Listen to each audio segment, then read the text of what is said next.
Bien, seguimos en Palabras y Verdades. En este caso también nos vamos a Buenos Aires, a la zona de Martínez, para hablar con el analista político y fundamentalmente de geoestrategia. Vamos a hablar con el señor Adrián Salvucci, que desde hace años viene pregonando cuestiones a las cuales nuestros funcionarios, nuestras autoridades tienen los oídos cerrados, porque sí lo tienen habilitados sus oídos para escuchar las órdenes de los que vienen con la instrucción de destruir nuestra patria. Les recuerdo una cosa, en la década del 80 estuvo el asesoramiento por parte del Fondo Monetario Internacional de las medidas que se debían adoptar en nuestro país, y 80-90 se llevaron adelante las medidas y nosotros quedamos como estamos hoy, con el 60% de pobreza. En simultáneo, en esa misma época, los países malayos recibieron las mismas instrucciones e hicieron, por parte del Fondo Monetario Internacional, hicieron al revés todo. Hicieron lo que les convenía a ellos. Hoy son potencia. No les cuento más. Es decir, que ahora las instrucciones que nos están dando de los ámbitos de poder internacional concurren a que el 60% de pobreza se convierta en un porcentaje mayor y sigamos nosotros hablando de que la patria, que esto y el otro y todos estos sujetos cada vez más ricos, un grupo reducido de personas en base a una pobreza colectiva que es inexplicable, en donde sobra la comida. En fin, esa injusticia la permitimos nosotros por nuestra pasividad. Vamos a ir a entrevistarnos con Adrián Salvucci en un segundo. Presentamos el número de comunicación. Comunicarte con Palabras y Verdades podés hacerlo vía telefónica al 60 90 271, por WhatsApp al 387 6120 065. Estamos en dúplex por la FM 100.1, la radio del pueblo, y como siempre por aire en Salta y en toda la provincia. Seguimos ya presentándolo a Adrián Salvucci, recordando que nuestra provincia y nuestro país se viste de gala desde el punto de vista de la conmemoración de lo que fue esa fecha tan seria y delicada para la historia argentina, para la historia de las provincias unidas del Río de la Plata, no Argentina, que fue el atentado contra nuestro general Martín Miguel de Güemes, llevado a cabo una tarde-noche del 7 de junio de 1821. Y el 17 de junio fallece. Y producto de ello, muchas personas se ponen el traje de gaucho y son legítimamente gauchos, porque responden a lo que él planteaba en su momento con ese proyecto, y que debemos sin duda rescatarlo y ponerlo en vigencia porque tenía más sentido patrio de lo que están haciendo las autoridades en este momento. Hacen pactos ellos, pero se olvidan del legado ético, moral y político que dieron aquellos prohombres de la creación de nuestra patria. Hacer patriotismo por ponerse una ropa no pasa ni remotamente por ahí. El patriotismo se hace más allá del ropaje, con las acciones concretas que permiten que nuestra estructura nacional, patria, productiva, cultural, social, en salud y en todos los aspectos que hacen la vida humana, para no mencionar cada uno de los rubros, se convierte en un ámbito digno de prosperidad. Si hemos llegado al 60% de pobreza y a un 17% de indigencia, ya salió a decir que los consumados domador le da 5, en consecuencia está mal en los números. Cuando pontificaban hace unos meses que las encuestas de la UCA eran lo más sabio, puro y consistente, porque justo en ese momento hablan de la pobreza que estaba generando con el gobierno anterior. Y ahora los mismos que eran buenos pasan a ser malos por conveniencias políticas. Esa falta de perspectiva, después de haber hablado lo que se habló con el señor Raúl Padró, se me ocurre que hay que tenerla en cuenta. Y ahora que ya estamos con Adrián Salvucci, le damos la bienvenida, y bueno, si él tiene alguna idea de patria, si bien no estuvo en el programa de Raúl Padró, debe haber comprendido algunos de los términos a partir de lo que acabo de decir yo y lo que lo conocerá. Bienvenido, Adrián, un gusto. Lo mismo digo, Raúl, muchísimas gracias por esta invitación, y efectivamente estuve escuchando por lo menos la última parte de tu conversación, tu plática con el compañero Padró, y realmente estoy de acuerdo con prácticamente todo lo que pude escuchar en esta última parte al menos, y estamos viendo donde hoy hay un gran drama en la Argentina, que Raúl lo explicó muy bien, en esto que él está pregonando, y no es el único, hay muchos que están pregonando, de exigirle a Javier Milei un análisis, una prueba psíquica emocional, porque el país, la nación argentina, está en manos de una persona que es un desequilibrado mental, ya ha quedado bastante comprobado, tanto para la gente que lo admite, que es buena parte de la población, como gente que lo votó y quizás le cuesta admitirlo, porque una de las dificultades más grandes de cualquier ser humano es admitir los propios errores. Pero no importa, vamos en esa dirección y eso es bueno. O sea, si la Argentina es una nave, bueno, se parece cada día más al Titanic, que estaba obviamente destinada a hundirse en lo más profundo del mar oscuro allá en el Atlántico Norte. Entonces, Raúl Padró definió muy bien la grave falencia psíquica y emocional del actual conductor de la nación argentina. Pero tendríamos que, creo yo, también agregarle, para ser más amplios, que en realidad toda la mal llamada democracia que nos fue impuesta a partir de 1983 como consecuencia de haber perdido la guerra de Malvinas, solamente nos ha traído personajes en el gobierno, en el Congreso e incluso en la justicia, que son incapacitados intelectualmente, ética y moralmente. Y digo ética y moralmente porque mentir alevosamente es una gravísima falla ética. Uno no puede mentir alevosamente y después decir, bueno, no pensé que era tan malo. Lo que recibimos fue peor de lo que nos imaginábamos. Bueno, si fue peor de lo que te imaginabas, quiere decir que no estás intelectualmente capacitado para analizar qué es lo que vas a recibir. Adrián, o sea, entonces... Adrián, yo no comparto este criterio contigo, porque yo no creo que nuestra clase política sea discapacitada, porque tiene una capacidad extraordinaria y deben haber hecho muchos cursos y capacitaciones, dada la reiteración del término, para poder lograr ser tan efectivos destruyendo la patria, ¿no? Así que creo que hay capacidad, pero para lo que no necesitamos. Desde luego que sí, no, estoy de acuerdo con vos. A lo que voy es que más allá de su capacidad o incapacidad intelectual, lo que tenemos acá es un sistema, creo yo, diseñado de forma tal que el objetivo era que solo permitiera que se luzcan, que lleguen a tener cámara y micrófono nacional, por así decirlo, financiamiento para sus partidos políticos, financiamiento para sus campañas políticas, de determinadas fuentes que cada vez más tenemos que empezar a tenerlas muy en claro, para poder llevar adelante un sistema que se le llama democracia, pero que en realidad no lo es. Yo lo llamo dinerocracia, porque siempre digo, para ser presidente, ponerle que tú quisieras ser presidente de la nación, ¿qué necesitas? Y las estimaciones hablan de como mínimo $1.000 millones. Y vos podés tener las mejores ideas, las mejores intenciones, el mejor equipo, pero si no tenés los $1.000 millones, lástima. Entonces, o alguien te lo tiene que dar, que puede ser alguien local o externo, o un lobby te lo tiene que dar, o lo podés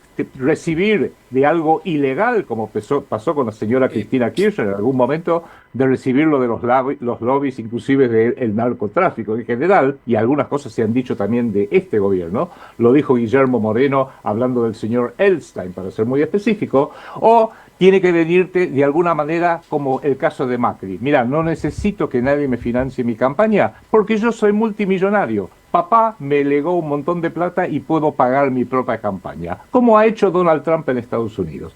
Pero lo que hay que, creo, entender es que justamente todo esto, el hecho de que son 41 años de democracia, entre comillas, que no son tales, es parte de lo que yo defino como la Tercera Guerra Mundial.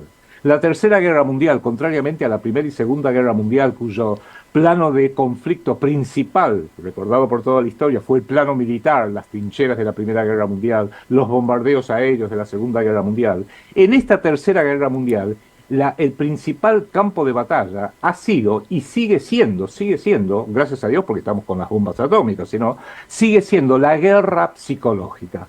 Y la guerra psicológica tiene una serie de fuentes, pero yo diría que una de ellas, quizás podríamos nombrar dos porque vale la pena, una de ellas es asustar a la población con riesgos, peligros que o no existen de la forma como lo definen, o no existen en absoluto. Por ejemplo, la pandemia declarada el 11 de marzo del 2020. Todo el planeta entró en un pánico en una predisposición a obedecer, quédate en casa, date la vacuna, ponete el barbijo, separación social, no salgas, no puedes manejar, no hagas esto, no hagas lo otro, y en definitiva todas nuestras fuerzas policiales, pobrecitas, gendarmería, policías provinciales, policía federal, policías municipales, se transformaron todas al unísono en una gigantesca policía penitenciaria en contra del pueblo argentino. Bueno, ese es un factor de la guerra psicológica. Pero hay otro factor de la guerra psicológica, ya lo experimentamos ese en el 2020, que hoy estamos experimentando, que es distinto y que creo yo hasta es más grave y más peligroso,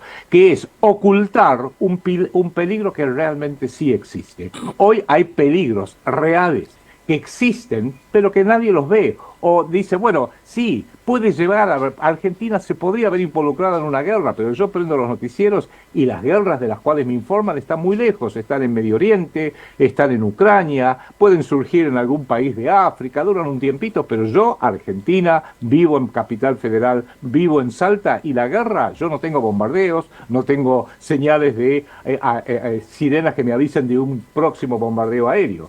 No obstante ello, acá lo que creo que tenemos que empezar a tomar conciencia es empezar a ver las cosas como realmente son, que no son distintas, empezar a ver los riesgos reales a los cuales nos estamos enfrentando. Y los riesgos reales a los cuales nos estamos enfrentando tienen mucho que ver con el ocultamiento. Yo siempre digo que hay tres historias. Está la historia oficial, que es la historia de los que ganaron las guerras, siempre. La Segunda Guerra Mundial es la historia oficial, es la de Gran Bretaña, Estados Unidos, la ex Unión Soviética y Francia, y después surge despacito, tímidamente, mucho más chiquitito, un revisionismo, la historia de los vencidos, o sea, la historia revisionista de los alemanes, los italianos, los japoneses, que muy cuidadosamente dicen sí, pero.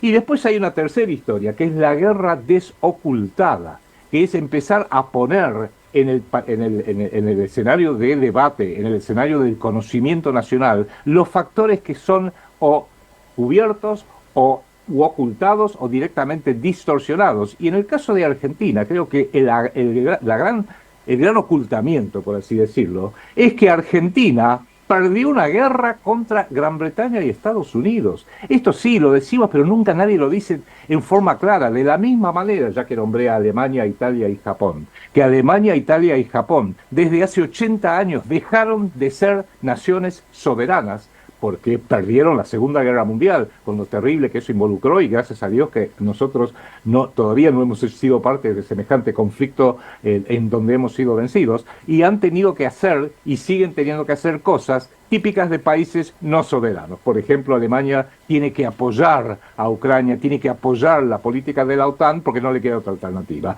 Si mañana se desarrollara una crisis bélica grave por Taiwán con China, y Japón va a tener que apoyar, le guste o no, a los Estados Unidos porque no tiene otra alternativa. Y en el caso nuestro lo mismo, guerra más pequeña, menos mal, militarmente más reducida, pero perdimos la guerra de Malvinas contra o ante Gran Bretaña, Estados Unidos y todos sus aliados. Y nos han hecho pagar las consecuencias. Y uno diría, ¿y cuáles son esas consecuencias? Ellos lo llaman directamente democracia, ahora tendrás democracia. Y han sido 41 años prácticamente de democracia falsa, porque en realidad es la forma de permitirle que lo público del Estado argentino, que estaba bastante bien aceitado en temas geopolíticos, empezar a desconstruirse. El más obvio fue la desconstrucción, debilitamiento, destrucción de las Fuerzas Armadas de la Nación Argentina. Y cuando digo destrucción, no solamente me refiero a la destrucción física de nuestra capacidad de defensa, aunque sea, no digo de agresión, de defensa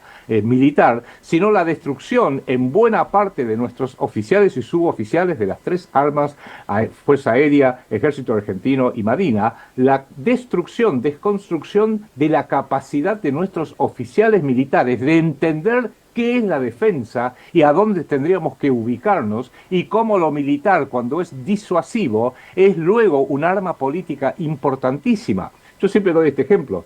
Si China se enoja mucho con Estados Unidos se empieza a preocupar. Rusia está muy enojada con Estados Unidos, y Estados Unidos, la Unión Europea, están preocupados porque saben que si llegan a un conflicto, como existe hoy la posibilidad real, a un conflicto, enfrentamiento militar, lo que puede hacer Rusia con su armamento militar, lo que puede hacer China con su armamento militar contra la Unión Europea o contra Estados Unidos, es catastrófico. Si se enoja la Argentina, se matan de risa de todas partes.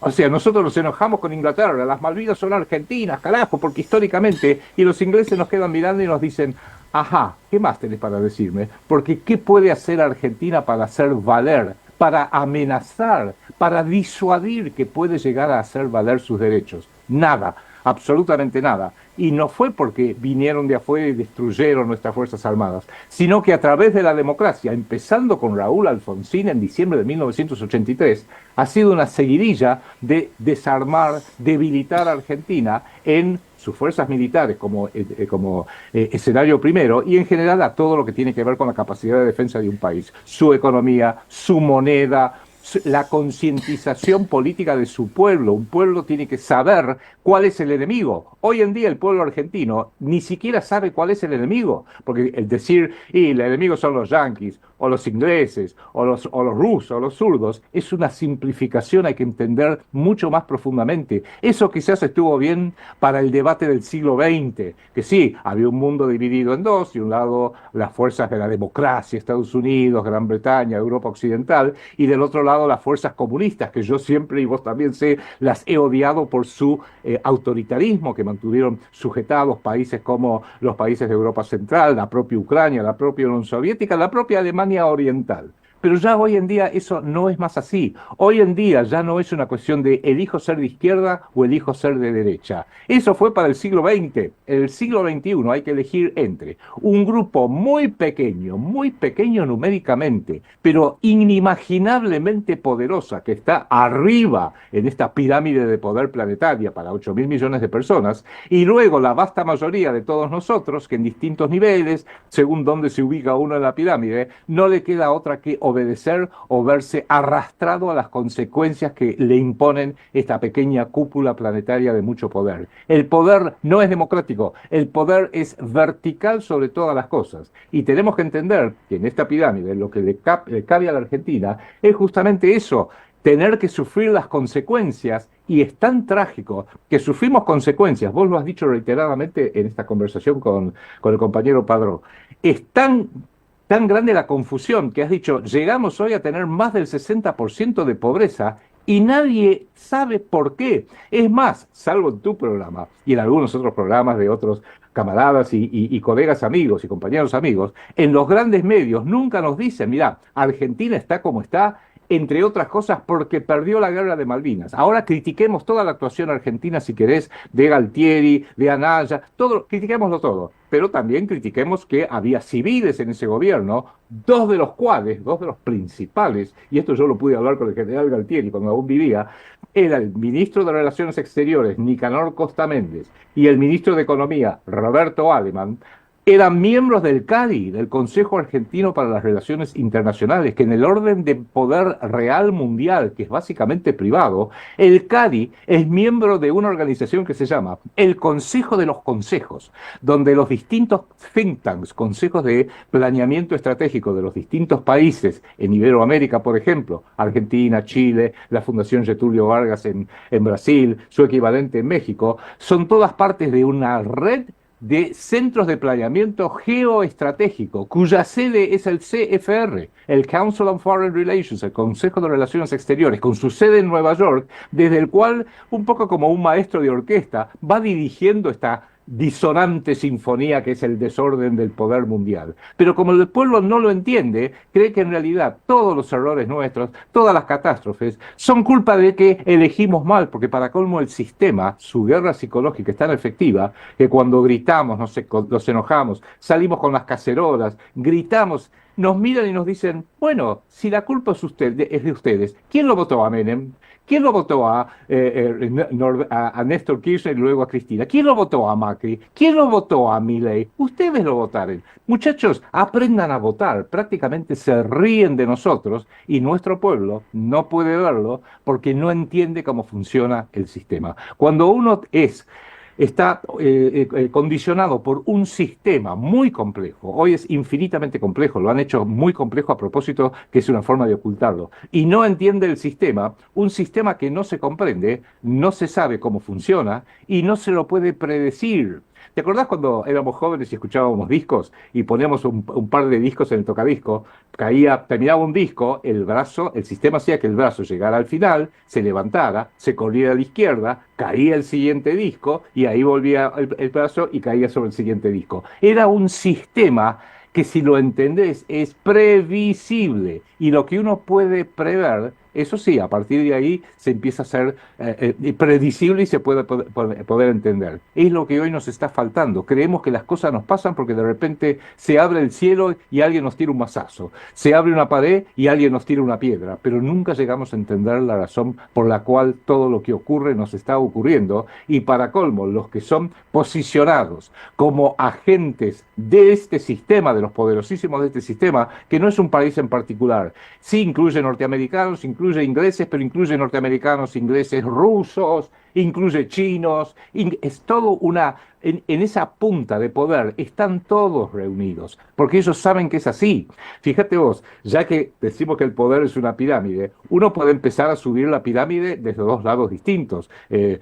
Un grupo empezar a subirla desde la derecha, son gente de la derecha, y otros desde la izquierda, ¿no? Nosotros somos socialdemócratas progre, comunistas de izquierda. Y van subiendo, y van subiendo, y van subiendo, pero en toda pirámide, a medida que vas subiendo, cuando te estás llegando a la parte de arriba, cada vez hay menos gente y te vas acercando. Y cuando llegan a la punta de la pirámide, te vas a encontrar que son 20, 30, 40 personas y dicen, che, ¿qué hacemos ahora? Porque acá hay gente de izquierda, gente de derecha, gente que viene con esta historia, gente que viene con esta otra historia. ¿Qué hacemos? ¿Nos asesinamos entre nosotros o nos sentamos en una gran mesa redonda y vemos cómo planificamos esto para que el mundo obedezca a nuestras necesidades? Máxime que hemos logrado todos, los de izquierda y los de la extrema derecha también, hacer que la gente no entienda el sistema. Entonces, como no lo entiende, prácticamente le puedo decir cualquier cosa que me va a creer. Y esa es parte de esta guerra psicológica tremenda en la cual hoy estamos inmersos. Y para llevarlo ya a la actualidad de la nación argentina, tenemos un hombre, un supuesto presidente que tiene tales contradicciones, tan absolutamente irracionales, que las puede decir delante de nuestra cara y no nos damos cuenta. Alguien que dice, yo voy a destruir el Estado, yo soy el topo infiltrado, tengo el placer de ser el topo infiltrado para destruir el Estado, pero ¿qué es lo que logró el año pasado? Ser nombrado por el pueblo como la figura número 1 del Estado Nacional Soberano Argentino. ¿En qué quedamos? Y después agrega, porque lo dijo varias veces, si tengo que elegir entre el Estado y la mafia, elijo a la mafia, porque la mafia cumple, porque la mafia no miente, porque la mafia compite. Entonces uno dice, bueno, o sea, lo está diciendo el propio Javier Milei, llegó a la presidencia un mafioso y te lo dice a la cara y todo el mundo lo sigue aplaudiendo como focas retardadas, porque no es culpa del pueblo.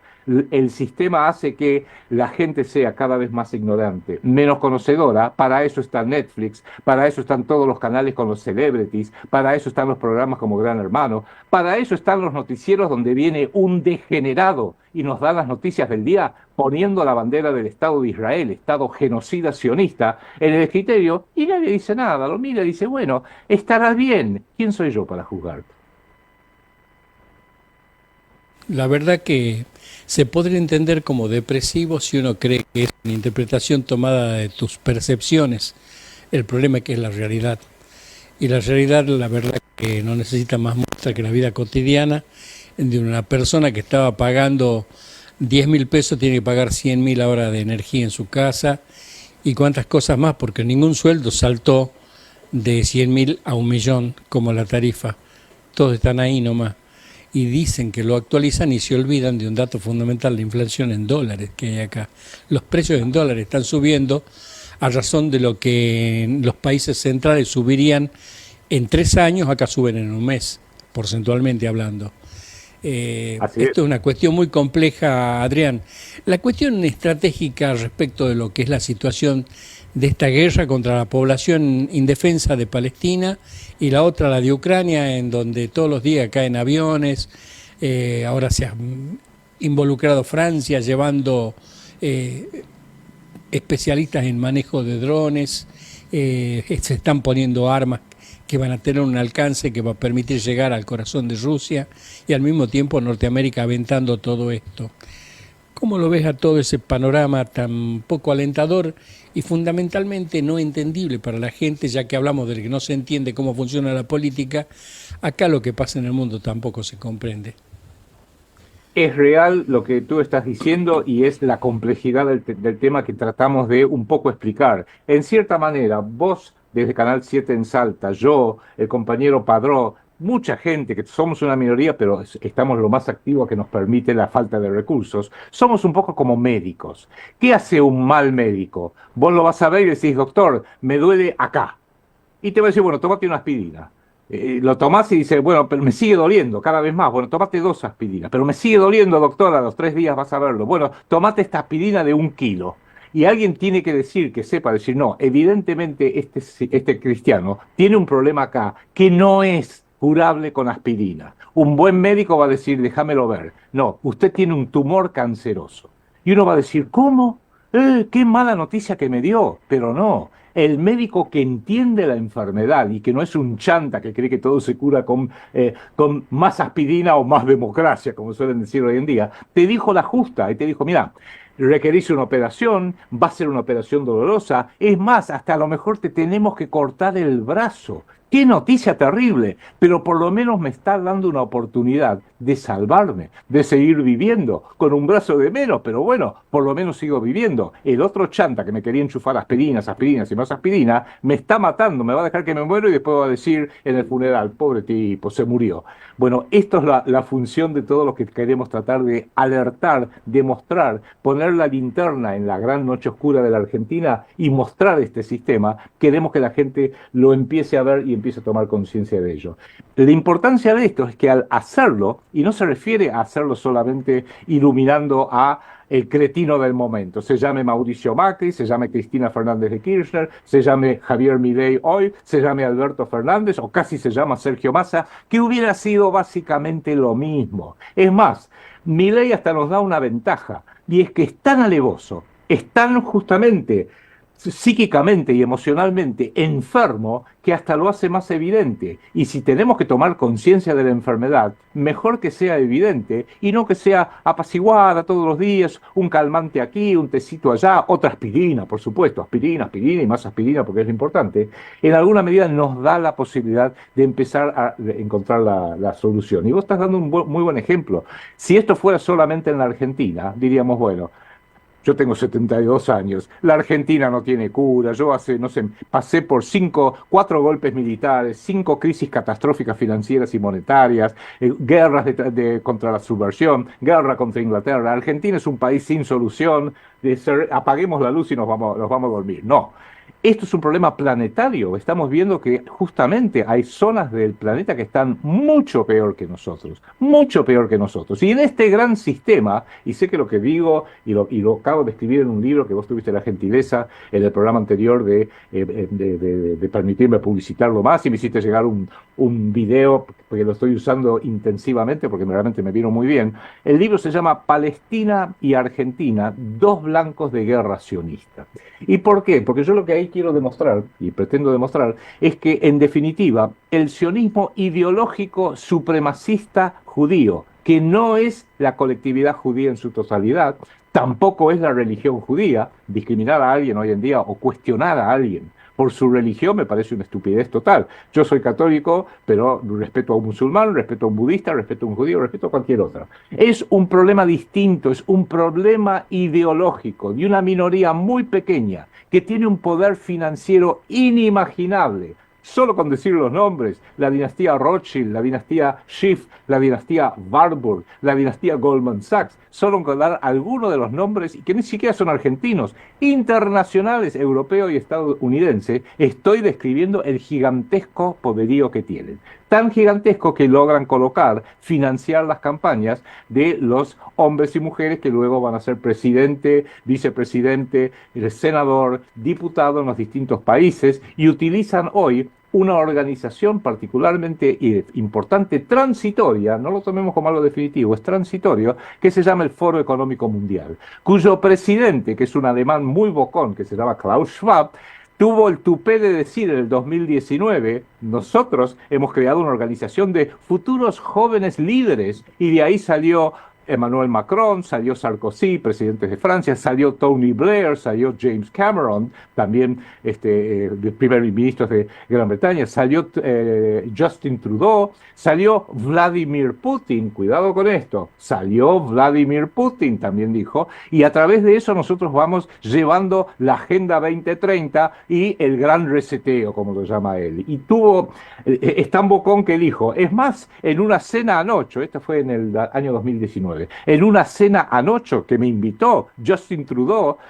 más de la mitad de su gabinete son funcionarios que saliendo del Foro Económico Mundial, porque nosotros penetramos los gabinetes, lo dijo con su acento germánico. No solamente colocamos a los presidentes y primeros ministros de los distintos países, sino que luego penetramos los gabinetes para que hagan lo que nosotros queremos. Y no tiene nada que ver con que sea un gobierno de izquierda o de derecha. Es la forma como se está estructurando, porque hoy lo que estamos viendo en este sistema, en esta tercera guerra mundial, gradualmente es la privatización del poder a nivel planetario. Es más, dentro del Foro Económico Mundial, ellos tienen una instancia que es la principal, que se llama la Asociación Pública-Privada. Y uno diría, qué bien, van a coordinar lo público y privado. No nos engañemos.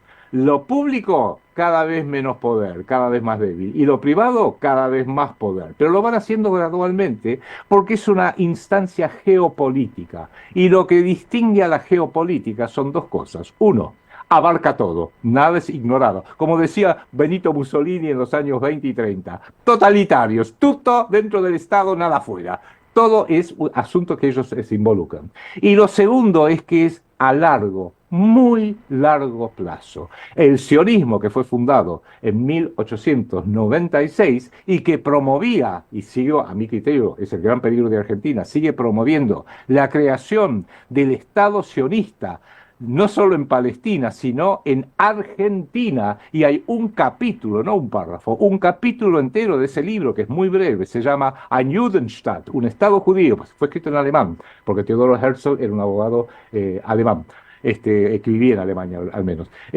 Un capítulo entero dice, como pregunta, ¿Palestina o Argentina? ¿Y por qué lo hizo? Porque en 1896 había ido Theodor Herzl, a través de contactos que tenía con los Rothschild, a verlo al sultán del Imperio Otomano Turco, los turcos, y le dijo, ¿me da Palestina? Y le dijeron, salir rajando, mira si te vamos a dar Palestina de ninguna manera, 1896.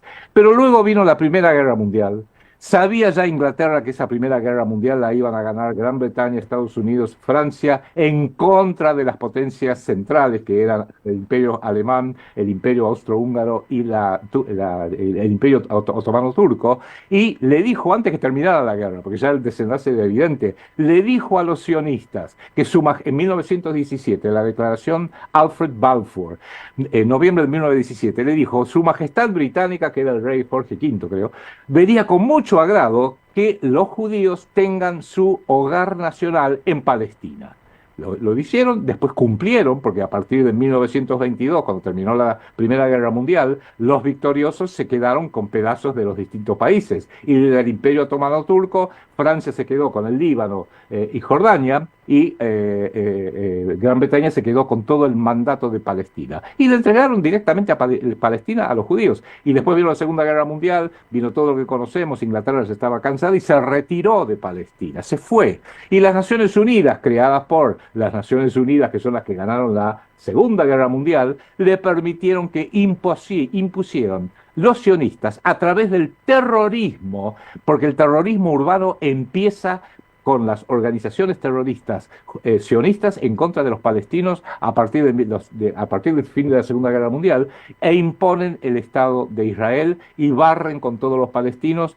Ellos mismos admiten que su error fue no haberlos aniquilado en ese momento, porque siguieron estando ahí, como son gente que lamentablemente fueron condenados a la pobreza, se reproducen aún más y hoy están tratando a ver si los pueden exterminar de una vez por todas, delante de la opinión pública planetaria, sin que nadie les diga absolutamente nada como corresponde, y pueden hacer lo que quieren, lo cual, antes de entrar y responder a tu pregunta, permitirme hacer lo siguiente de por qué a mí el sionismo no me preocupa tanto para la Argentina. En primer lugar, porque ya dijeron desde su fundación que quieren crear un Estado sionista judío en la Argentina. Y el actual presidente Milei dijo muy simpáticamente: voy a agarrar la motosierra, voy a cortar a la Argentina por la mitad, los buenos para acá, los malos para allá, y justamente lo que más le interesa al sionismo es la Patagonia, porque está subpoblada. Las 5 provincias patagónicas tienen una población de más o menos 2,5 millones de habitantes. El partido de La Matanza, un partido chiquitito en el Gran Buenos Aires, tiene una población del mismo tamaño, 2,5 millones de habitantes. ¿Qué quiere decir esto? Que está muy concentrada la población en Buenos Aires, Rosario, Córdoba, Tucumán, Salta, la Ruta 9, por así decirlo, y está muy despoblada en el sur, especialmente en la Patagonia. Bien, Adrián, dicho todo eso, Adrián, sí, sí.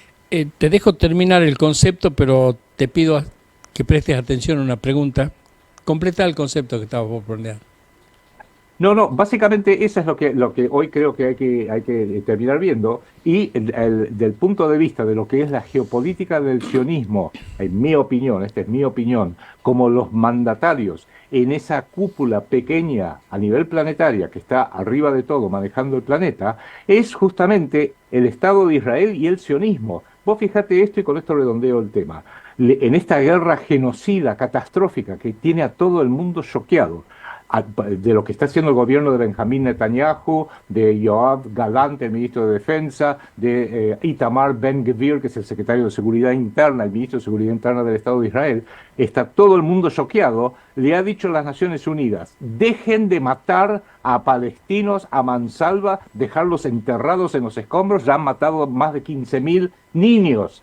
No lo dan, ni escucha el gobierno. Después el presidente Biden le dijo: por favor, si va a bombardear, porque está bombardeando con armamento que le damos nosotros los norteamericanos, pero sea un poquito más discreto, tratar de matar menos civiles, no mate a tantos periodistas, no destruyas hospitales, sea un poquito más discreta. Y Netanyahu lo miró y le dijo: ¿quién sos vos para decirme a mí lo que tengo que hacer? La Corte Penal Internacional emite órdenes de arresto, las famosas cartas rojas, contra Benjamín Netanyahu y el ministro de Defensa, Gallant, y también le dicen: ¿quién sos vos para decirme a mí lo que tengo que hacer? Con la cual la conclusión que todos debiéramos sacar es que evidentemente nadie en el planeta Tierra, ni la ONU, ni el presidente de los Estados Unidos, la nación más poderosa, etcétera, etcétera, ni la Corte Penal Internacional le puede poner ningún tipo de condicionamiento al Estado de Israel. Mi conclusión, al menos, es que entonces el Estado de Israel, o más precisamente el sionismo, es el que maneja el mundo en última instancia, porque no existe una instancia decisoria por encima de esa. Te escucho. Bien, Adrián, yo muevo el dial de la sintonía que hemos puesto acá en todo lo que pasa con el sionismo y lo que pasa con Argentina. Cuando hablamos de riqueza, yo considero que es una cuestión política, y de pobreza también, que es una cuestión política, pero aparte está planificada. Yo tengo siempre presente un ejemplo que te voy a pedir que me corrijas si me equivoco. Muammar Gaddafi le regalaba una casa a cada ciudadano que se casaba, había puesto agua hasta en el desierto, tenía miles de millones de euros, de dólares depositados en los bancos europeos, tenía toneladas de oro depositadas en los bancos europeos por un valor muy superior a lo que tenía como euros. Era de hecho un mal ejemplo, porque el hombre estaba haciendo nada extraordinario, estaba guardando lo que era de su país en beneficio de su propio país. Consecuente, lo mandaron las mismas fuerzas que estás hablando vos, que la ONU, Francia, Holanda también estaba ahí, Estados Unidos, Inglaterra, lo mandaron a liquidar. Hicieron un comando de asesinos y lo mataron a él para liberar el pueblo de Libia. Y después de liberarlo, el pueblo de Libia, que vivía una luna de miel con la vida, pasó a convertirse hoy en día en un pueblo esclavo como cualquiera de los demás pueblos. Dicho este ejemplo, la pobreza que tenemos nosotros no es ni más ni menos que un problema inducido a partir de la política, en donde ellos logran mayor poder por la subsumisión de la gente, atorada por la cantidad de problemas que les considera y les produce la sobrevivencia. Ya no es vivir, ya la sobrevivencia. Y en ese contexto estamos todos. Da el ejemplo para poder entender la situación de nuestro país y del mundo. Innegablemente sí, porque vos diste, creo, uno de los ejemplos más magníficos, porque más allá de las diferencias culturales y religiosas que son enormes, quizás sean prácticamente inacercables, por decirlo de alguna manera, entre las políticas de Muammar Gaddafi a partir de los años 70 y lo que fue la doctrina nacional justicialista aquí en la República Argentina, el propio Muammar Gaddafi admitió muchas veces, incluso en su famoso libro verde, que buena parte de su doctrina la aprendió de la doctrina nacional justicialista, que como buena doctrina de tercera posición no es estandarizadora, no es como la izquierda que quiere que todos seamos socialdemócratas, ahora progres, en su momento quería que todos fuéramos comunistas, según el modelo de, y te daban la Unión Soviética o la que fuera en ese momento. Hoy es la socialdemocracia como un modelo europeo que tiene que ser aplicable a todo el mundo. O la derecha, que te dicen lo que hace que los pueblos puedan enriquecerse es que una parte pequeña ejerza la usura a ultranza, que los países se endeuden, nunca te dicen endeudarse por qué, ni con quién, ni por cuánto, ni por qué razón, no importa. Tienen que aceptar lo que son leyes de Milton Friedman, leyes sagradas que no se pueden cuestionar. En alguna medida lo que hizo Gaddafi es aplicó muchos de los conceptos de la doctrina nacional justicialista al estilo y a la usanza de Libia, que quizás por ahí, por esta tercera posición auténtica del siglo XXI, pasa la solución. La tercera posición no la inventó Juan Perón. Es terrible lo que voy a decir, pero la tercera posición la inician Italia en los años 20 del siglo pasado y Alemania en los años 30. Y más allá del cuestionamiento que uno puede tener a favor, en contra de eso, porque son otros países, no tiene nada que ver con la Argentina en este momento o en esta instancia, pero es lo siguiente, ¿qué era el mensaje geopolítico que lanzaba Italia y lanzaba a Alemania, que fueron muy admirados y muy seguidos en aquellos años del siglo XX?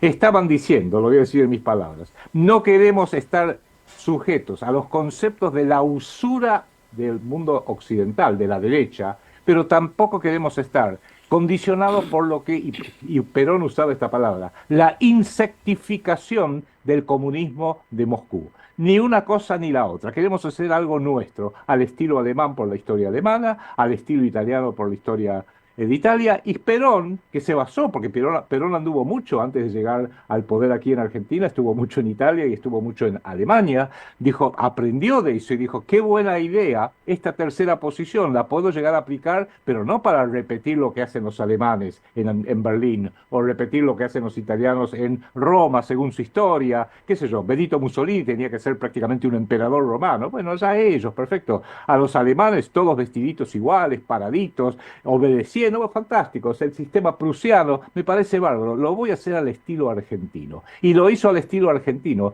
y se dieron cuenta, justamente, los británicos, que eso era tan peligroso que lo tuvieron que bombardear a su propio pueblo en la Plaza de Mayo en junio de 1955, y terminar sacándolo extremadamente violentamente, en 1955, porque sabían que esa doctrina, si prendía en toda Iberoamérica, iba a ser un peligro enorme.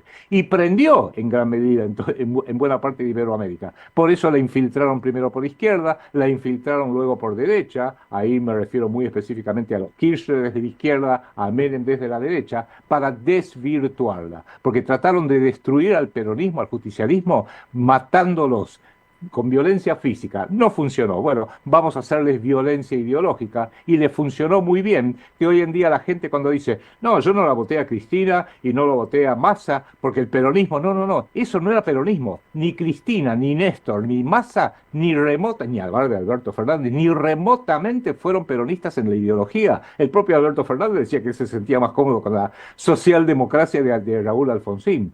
Y tampoco Menem fue un peronista, era un entreguista total, realmente un conjunto de traidores, de izquierda y de derecha totales.